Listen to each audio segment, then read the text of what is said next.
नमस्कार। मैं डॉक्टर शैलेंद्र कुमार सिंह, राजकीय महाविद्यालय भतरोज खान। आज का हमारा अर्थशास्त्र के अंतर्गत मुख्य विषय है आर्थिक विचारों के इतिहास के अंतर्गत प्रोफेसर एडम स्मिथ के आर्थिक विचारों का अध्ययन करना। प्रकृतिवाद के समाप्त होने के साथ ही साथ इंग्लैंड में जिन सिद्धांतों का बोलबाला रहा उनमें प्रतिष्ठित सिद्धांत अथवा परंपरावादी अर्थशास्त्र के संबंध में संबोधित किया जाता है। प्रतिष्ठित सिद्धांत एडम स्मिथ और उनके अनुयायियों द्वारा 18वीं शताब्दी के उत्तरार्ध तथा उसके बाद के काल में प्रतिपादित किए गए थे। एडम स्मिथ को प्रतिष्ठित अर्थशास्त्र संप्रदाय का नेता अथवा प्रतिष्ठित अर्थशास्त्र का पिता या संस्थापक माना जाता है।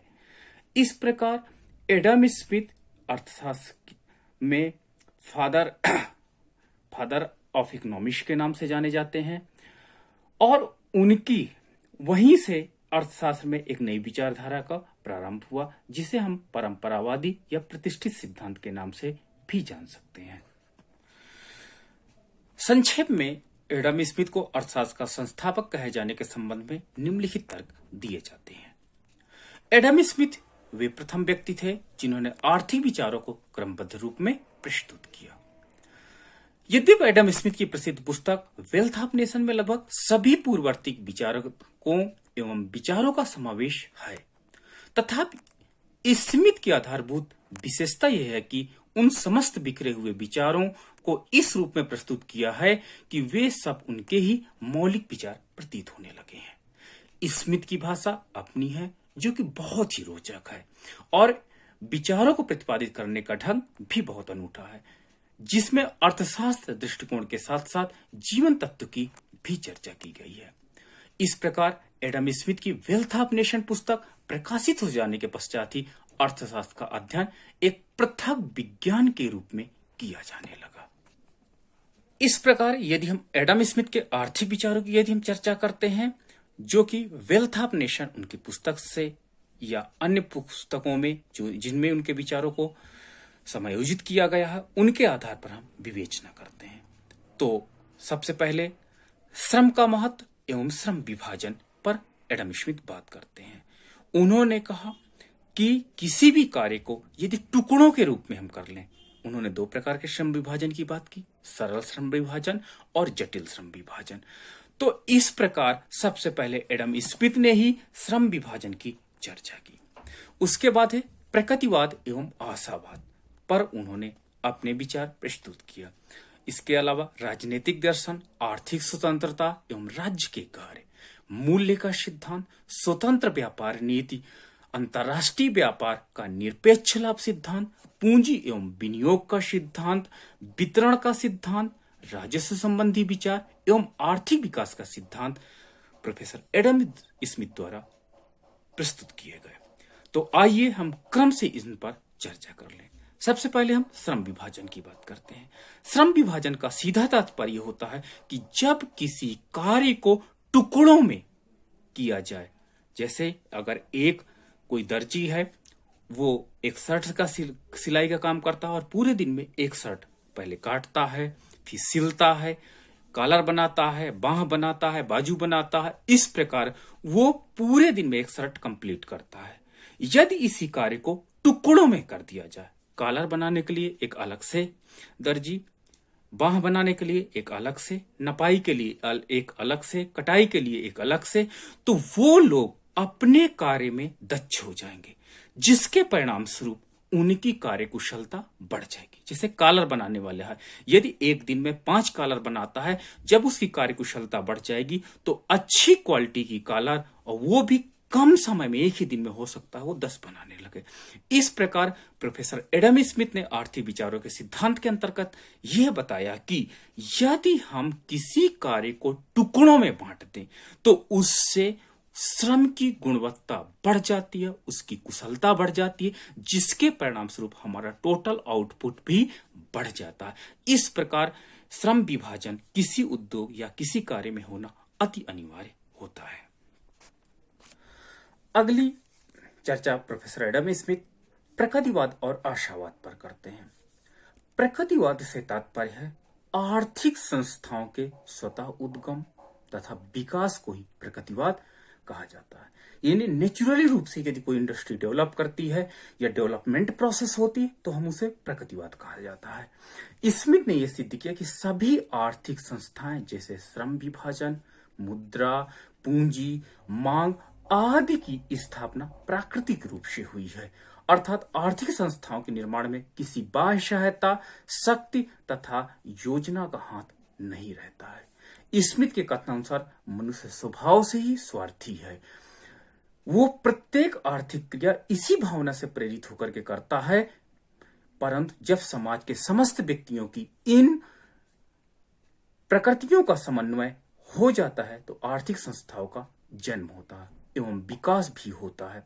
इसी को प्रकृतिवाद की संज्ञा दी जाती है। एडम स्मिथ की पुस्तक वेल्थ ऑफ नेशन में प्रकृतिवाद के अनेक उदाहरण आप देख सकते हो।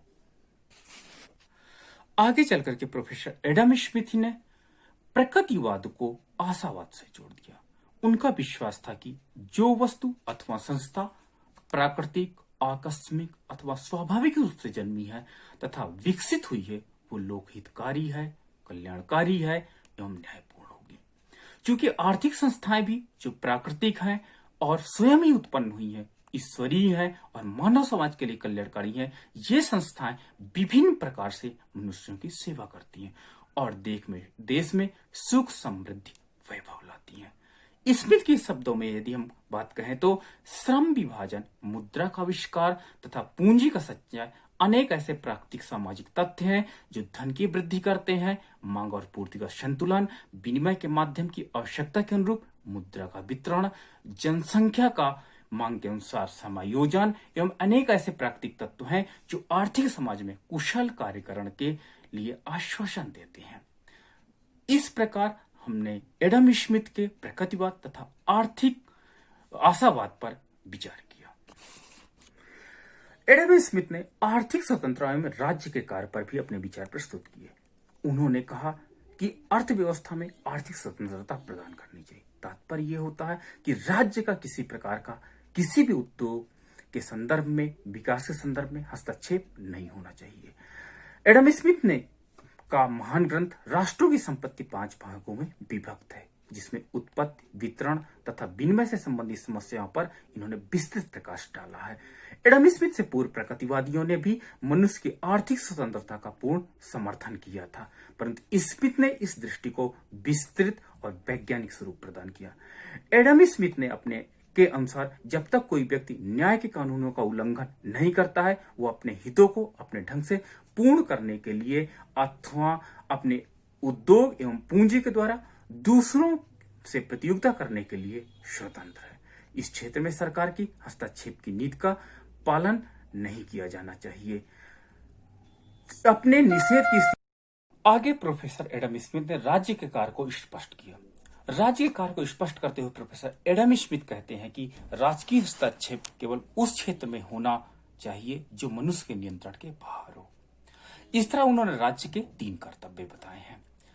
विदेशी आक्रमण से देश की रक्षा करनी चाहिए। दूसरा, न्याय प्रशासन की स्थापना करनी चाहिए, यानी हमारे देश में या किसी भी देश में यदि आर्थिक गतिविधियां अच्छी आपको करनी है तो वहां की जस्टिस सिस्टम को हमें इम्प्रूव करना होगा, लोगों को न्याय समय पे देना होगा, तभी हो सकता है। एवं लोक निर्माण के कार्यों एवं संस्थाओं की स्थापना एवं उनके रख रखाव पर आपको ध्यान केंद्रित करना होगा। इस प्रकार इन्होंने राज्य के मुख्य 3 कार्यों का अपनी पुस्तक में उल्लेख किया है। आगे प्रोफेसर एडम स्मिथ ने अपना मूल्य सिद्धांत प्रस्तुत किया। इस सिद्धांत के अनुसार उन्होंने बताया कि किसी भी वस्तु के मूल्य 2 प्रकार के होते हैं, उपयोग मूल्य एवं विनिमय मूल्य। उपयोग मूल्य का अर्थ उपयोगिता से है। जिस वस्तु में जितनी उपयोगिता होगी, किसी वस्तु का मूल्य उसकी उपयोगिता या सीमांत उपयोगिता के बराबर कम से कम प्राप्त होना चाहिए। दूसरा है विनिमय मूल्य। विनिमय मूल्य वो मूल्य होता है जो अर्थव्यवस्था में मांग एवं पूर्ति की शक्तियों के द्वारा निर्धारित किया जाता है। तो इस प्रकार प्रोफेसर एडम स्मिथ ने वास्तव में मूल्य के सिद्धांत को स्पष्ट करते हैं। वो आगे लिखते हैं कि मूल्य शब्द 2 विरोधी अर्थ रखता है। एक को प्रयोग मूल्य कह सकते हैं और दूसरे को हम विनिमय मूल्य कह सकते हैं। जिन वस्तुओं का प्रयोग मूल्य अधिक होता है उनका विनिमय मूल्य बहुत कम होता है या लेशमात्र होता है, जैसे पानी। तथा इसके विपरीत जिन वस्तुओं का विनिमय मूल्य अधिक होता है उनका प्रयोग मूल्य कम होता है, जैसा हीरा। हीरे का वास्तव में हीरे में यूटिलिटी बहुत कम होती है लेकिन उसका विनिमय मूल्य बहुत ज्यादा होता है। इस प्रकार यहां पर पानी हीरा विरोधाभास सिद्धांत का प्रतिपादन प्रोफेसर एडम स्मिथ ने अपनी पुस्तक में किया था। प्रोफेसर एडम स्मिथ ने अपना अगला आर्थिक विचार स्वतंत्र व्यापार नीति पर उन्होंने अपने विचार प्रस्तुत करते हुए बताया कि देश की उन्नति के लिए स्वतंत्र विदेशी व्यापार पर बहुत अधिक बल दिया। स्वतंत्र विदेशी व्यापार का तात्पर्य यह होता है कि किसी प्रकार की बाधाएं उत्पन्न ना की जाए, जैसे टैरिफ या कोटा। स्वतंत्र रूप से व्यापार को संपन्न अर्थात वस्तु की आवाजाही या उसके पेमेंट किया में कोई किसी प्रकार का वास्तव में अड़चने पैदा न की जाए। उनके अनुसार विदेशी व्यापार प्रतिबंध रहित होना चाहिए। वो व्यापार में प्रकृतिवाद द्वारा अपनाई गई संरक्षण की नीति का पालन करना नहीं चाहते थे। इन्होंने बताया कि किसी भी परिवार के बुद्धिमान स्वामी का यह सिद्धांत होता है कि उस वस्तु के घर पर ही बनाने का प्रयत्न न किया जाए, उसके बनाने में क्रय करने की अपेक्षा अधिक व्यय करना पड़े। जो बात प्रत्येक परिवार के विषय में उचित है वो एक विशाल राज्य के संदर्भ में कैसे नहीं उचित हो सकता है। उन्होंने स्वतंत्र व्यापार के पक्ष में निम्नलिखित तर्क दिए। उपभोक्ताओं को सस्ती दर पर वस्तुएं उपलब्ध होनी चाहिए उनके देश में जो उत्पन्न नहीं हो पा रहे हैं। एक देश अपने अतिरिक्त माल को विदेशों में बेचकर लाभ कमा सकते हैं। बड़े पैमाने पर उत्पादन होने के कारण देश में श्रम विभाजन विशिष्टीकरण को प्रोत्साहन मिलता है। संरक्षण की नीति देश के संतुलन औद्योगिक विकास में बाधक है, जिसका समाधान स्वतंत्र व्यापार नीति अपनाने से ही हो सकता है।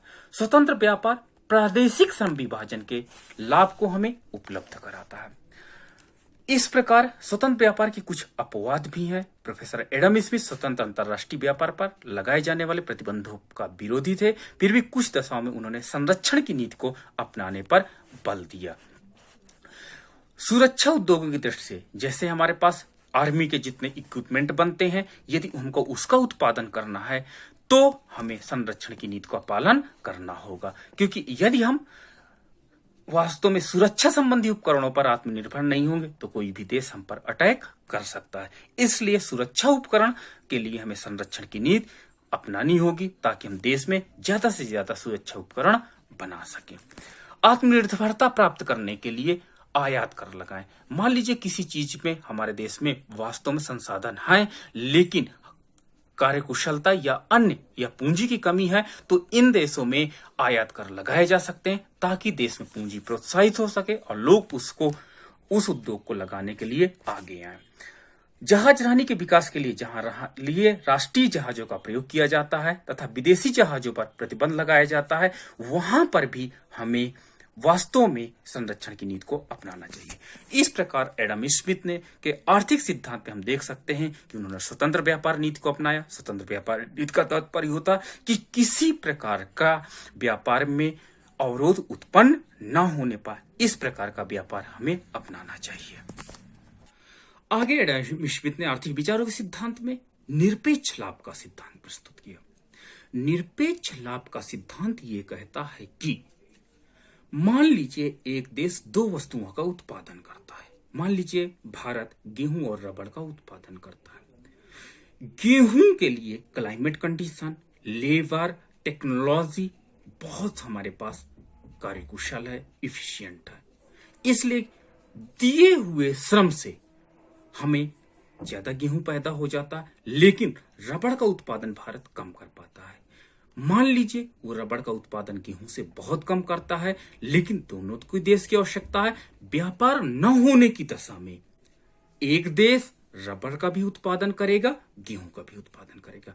कुछ श्रम शक्ति रबड़ में लगेगी, कुछ श्रम शक्ति गेहूं में लगेगी। इस प्रकार एक देश का जीडीपी दोनों के बाजार मूल्य के योग के बराबर होगा।